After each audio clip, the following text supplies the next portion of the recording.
The Josephine County Board of Commissioners approved a resolution that looks to provide businesses with defense against enforcement of state coronavirus restrictions. Joining us now is Josephine County Commissioner Lily Morgan to talk about what exactly that means. Thanks very much for being with us. Thank you. Good evening.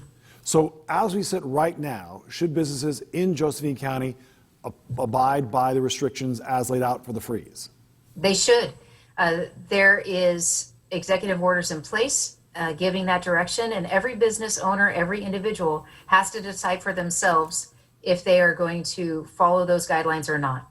What Josephine County Commissioners voted on Wednesday night was part one of a two-part process to pass a resolution to give evidence against defense and enforcement for those good faith efforts that they've made to be in compliance and keep things safe, acknowledging that there's a low probability and risk for those efforts in place to spread the coronavirus. But it very specifically states it does not go into an effect until it's affirmed by the courts. There is nothing to stop this freeze in place right now, and absolutely people need to be in compliance. So if this goes through and the process of the courts allows folks to not abide by the restrictions, is there not a legitimate concern that the up to now low case count in Josephine County might be reversed?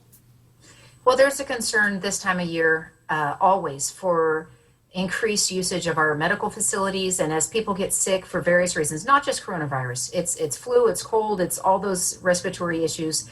They always burden our system this time of year. Coronavirus is on top of that. And so everybody should be doing everything they can to try to stay healthy during the winter seasons, including increasing their immunity efforts, washing their hands frequently. The mask is a good idea except when you're in your inner circle.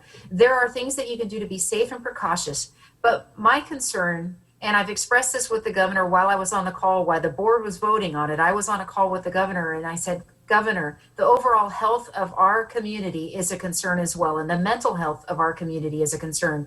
We have had 4 deaths in 4 weeks to suicide and an overdose, and that is a high public health concern to me.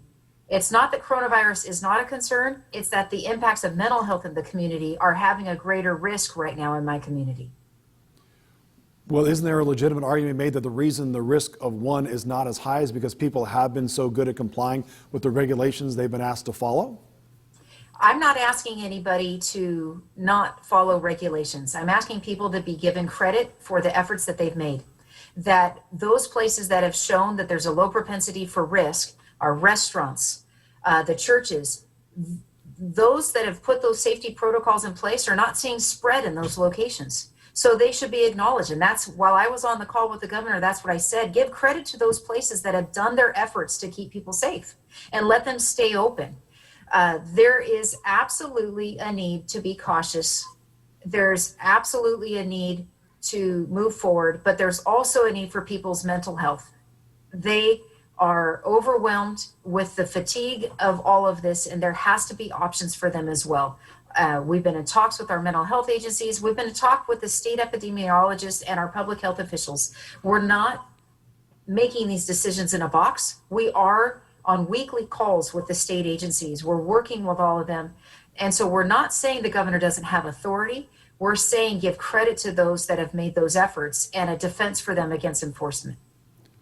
Lily Morgan, Josephine County Commissioner, at least for the moment, we appreciate your time. Thank you very much. Thank you very much.